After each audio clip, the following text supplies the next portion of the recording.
Hello, I'm CG Yan. This is a quick video to show how to add environment lights in Blender. In this tutorial, I will make it simple. I will add a UV sphere. So we can go to Add, Merge, and add the UV sphere.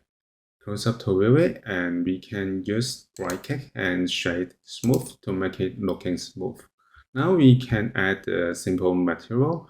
I will add simple metal. So before doing this, we can switch to material preview and then select the sphere and go to material properties and add the material.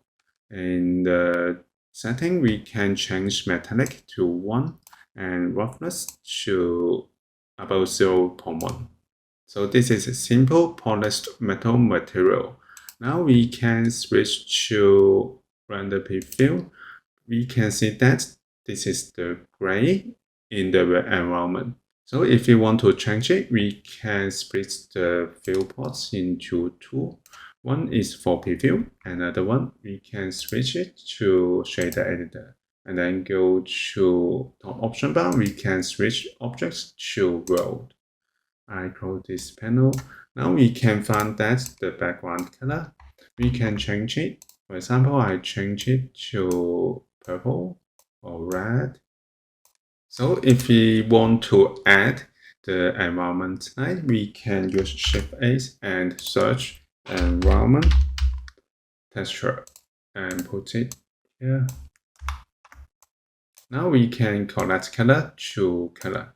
And we can see that this is purple color because we are missing the texture. So we can add it. We can go to open and then go to the row.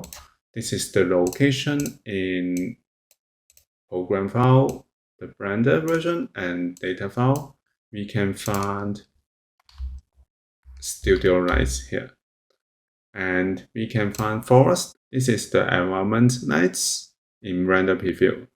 I will use another one. I will use studio and click open to apply it. So we can add the environment light by using the environment texture in shader editor.